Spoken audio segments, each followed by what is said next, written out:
First of all, we are quite dumbstruck with this initiative.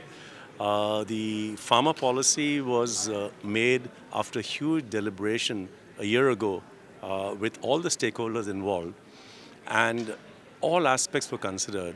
And suddenly, out of the blue, comes this notification which says there are extraordinary circumstances we have developed. And we are not clear on what these extraordinary circumstances are. So it is also creating a huge negative impression globally. India's growth has reduced. We want more FDI to come in. We want investments to come in. And this will certainly be a showstopper, if I can say that. Do you think the competitive edge of the pharma players is also going to be impacted because of the new norms that have been ushered in by the government?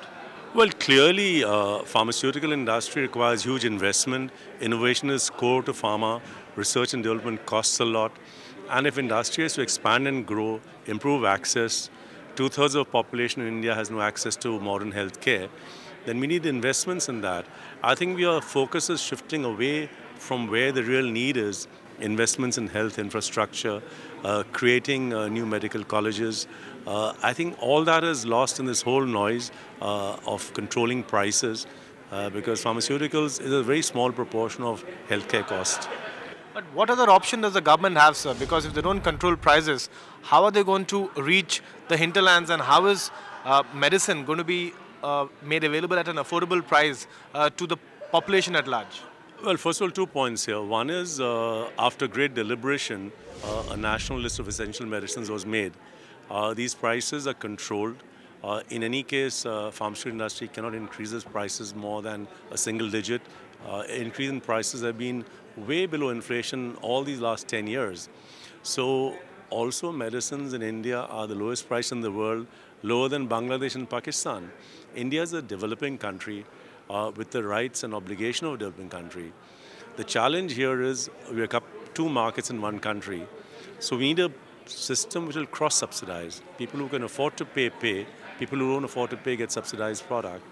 And one solution could be that the government buys medicine from the industry on tender and distributes it free through public hospitals. You have to find solutions to this. There can be tiered pricing, there can be public-private partnership, there can be tender buying. But to destroy the ecosystem by draconian price control is only going to impact the patient finally, not the pharma industry. But tomorrow, essential medicines will disappear. What has happened to bulk drugs? India is in the hand of China totally for bulk drug. Today, 60% of the bulk drugs are made by China for India.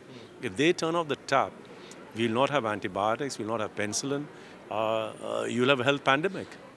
I don't think anybody is looking at broader aspects.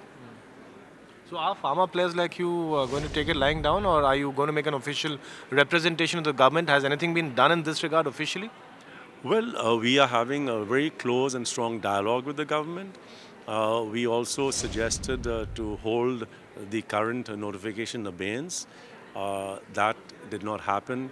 So the industry associations have the back to their wall, and it is now with the courts, which is an unfortunate situation because it's important to have dialogue, not debate. Debate is about winning or losing. But I think dialogue brings about solutions, and that's what we're looking for.